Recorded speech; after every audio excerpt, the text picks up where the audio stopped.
We'll move to the next code. Now let's build a new quantum circuit with Hadamard gate. Again, we are going to build a circuit QC1. You can give any name. I can even give a name QCH because I'm going to run Hadamard gate on it.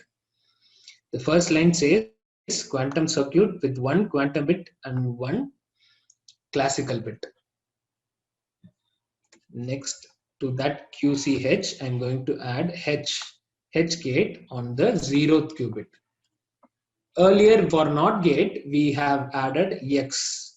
For Hadamard gate, we are adding H. As I said, when you store a value in a classical bit, you can store either 0 or 1. But in a quantum bit, you can store both 0 and 1 at the same time with different probabilities. This Hadamard gate will prove that. Okay. So we are adding a H gate here.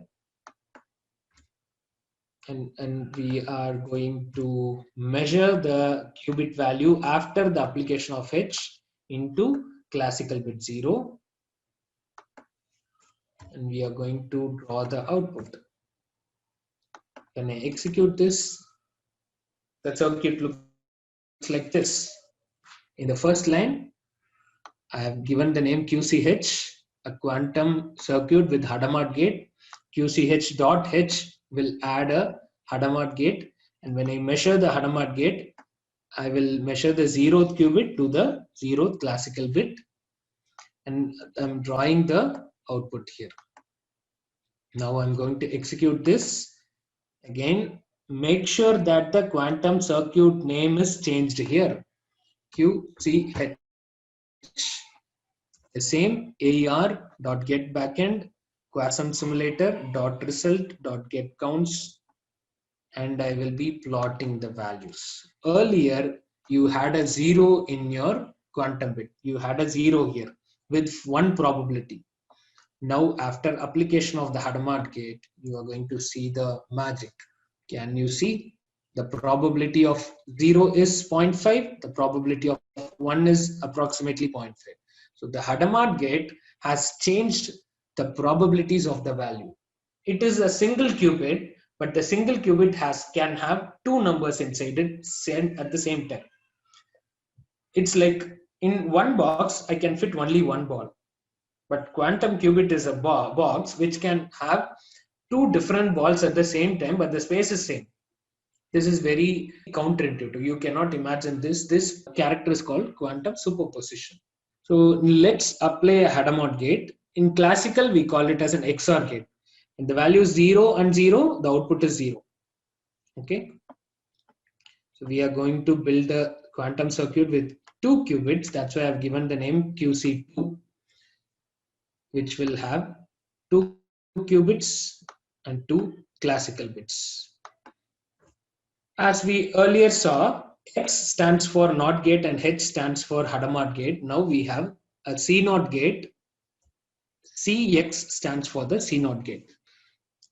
I'm going to build a CNOT gate with 0, 1. 0, 1 means the first qubit is the control qubit and the second qubit is the target qubit.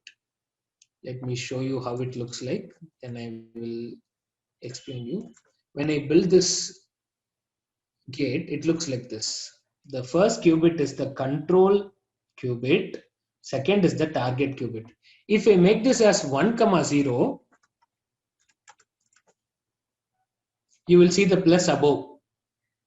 This is the target qubit and this is the control qubit. Based on this control qubit, the target qubit will change. So I'm making it as 1, 0, 1. When Q0 is 0, Q1 will not change. Q1 will be same. So I'm sending a 0 here. In Q0, I'm sending a 0, and Q1, I'm sending another 0. As a result of it, I will get a 0 and a 0, because since Q0 is 0, this Q1 will not get flipped. So when I visualize, I will get a 0, 0.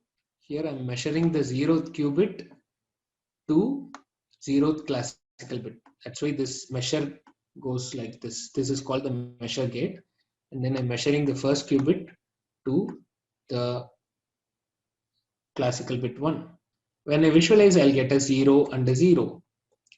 And the beauty is we have to read the values from right to left. Okay, 0 from the control bit and 0 from the target qubit. Now I will show you, I will have to send a 1 here. Okay, when I don't do anything, both Q0 and Q1 will be sending zeros.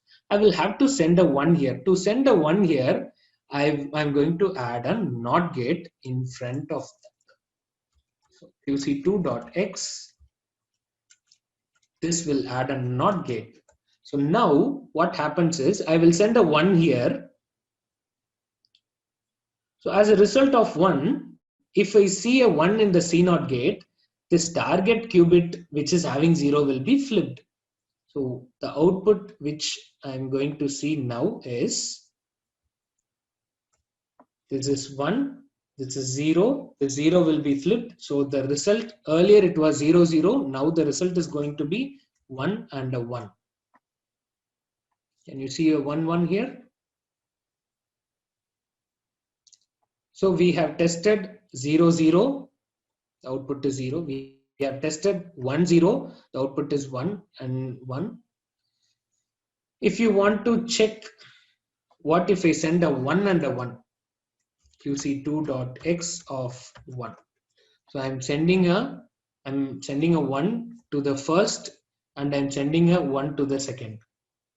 So what I will get is this 1 will flip this 1 to 0. So the result will be a 1 and a 0. Actually, it will be reversed. When I visualize, I will not get 1, 0, I'll get 0, 1. Can you see? This 1 is the control qubit, this 0 is the target qubit. We have seen a single qubit and 2 qubit circuits. Let's wind up our hands-on session, and I would like to continue to the presentation. We have seen single qubit, 2 qubit, and I plan to show you half-adder circuit also, but we are running out of time. Let me explain some of the state-of-art quantum algorithms, which is it got evolved. Actually, the quantum computing got focused when during the invention of Shor's factorization algorithm in the year 1994. The quantum circuit built, like we did our Q0 in our hands-on session, we have built some circuits, right? A quantum algorithm is nothing but a lengthier circuit.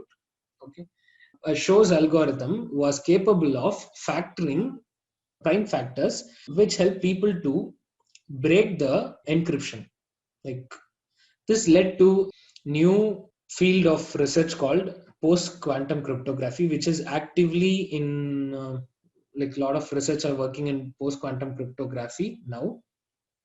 And the next state-of-art technology people are working in quantum computing is developing quantum assembly language, which will help the researchers to work in quantum computers. Now let me explain you how it got evolved from 1994. After Shor's factorization algorithm came Groover's search algorithm. This is the circuit for Groover's search algorithm. You have 1, 2, 3, 4 qubits. This is an example of searching 8 numbers. This is a very famous one. To search any number in a classical computer, to search something in a, like let's say that you have a phone book, you have a directory, but you don't have the directory in an alphabetical order. You have the names written in non-alphabetical order. So if I have to search a number, let's say I have 100 numbers in it. If I have to search a number in it, if the number is in the last position, the 100th number, then I have to go through all the 100 numbers to pick that. This is how classical computer works. But quantum computer does that in root n times. That is, if I have to search 100 numbers, I can do that in 10 steps. Instead of 100 steps, I can do that in 10 steps. It uses something called quantum amplitude. This is an example of how the Groover search will help you to find the right number. Okay, this takes it itself. I have to explain around 1 hour how Groover search works. It's very interesting. And this leads to many algorithms like Deutsch-Josa algorithm, Bernstein-Vazirani algorithm, and quantum artificial intelligence algorithms are following them. Most of these algorithms inventors are still alive. That is the beauty in quantum computing, because things are getting invented recently. That makes us put a lot of efforts in quantum algorithms. When you start doing your research or doing your work in quantum computers, you have lots and lots of people to discuss about it. Lots of scientists are working in quantum computing, and this is the algorithmic evolution. And physical realization started with a 2-qubit quantum computer, which was built in the year 1998. Now there is a company called D-Wave, which claims that they have around 5,000 qubit chip, and we have many companies uh, working to build quantum computers. Something like Rigetti, Honeywell, Atos, Google are working to build quantum computers. This picture is Google's quantum computer, um, taken from Google's site. The career path in quantum computer is very promising. So you have many companies coming inside to put a lot of money in R&Ds to develop quantum algorithms, to develop quantum computers.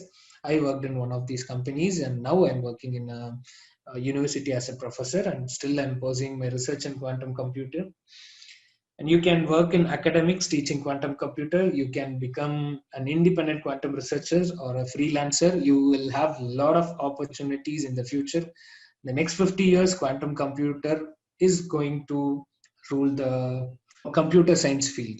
Lots and lots of applications are there. One good application, very recently I had a chat with a quantum startup. They were talking about simulating CFD. CFD is a mechanical term. It is something related to computational fluid dynamics. CFD stands for computational fluid dynamics. They wanted to simulate the CFD using quantum computer. Classical computers are doing that, but it takes lots and lots of time. But when we start implementing quantum computer, we can reduce a lot of time. So there is a startup which was having a vision to simulate CFDs in quantum computer to reduce the time. So this is how I wanted to end the lecture, and I wish every one of you spend some time with playing with that Quizzkit. And my sincere thanks to all the quantum enthusiasts.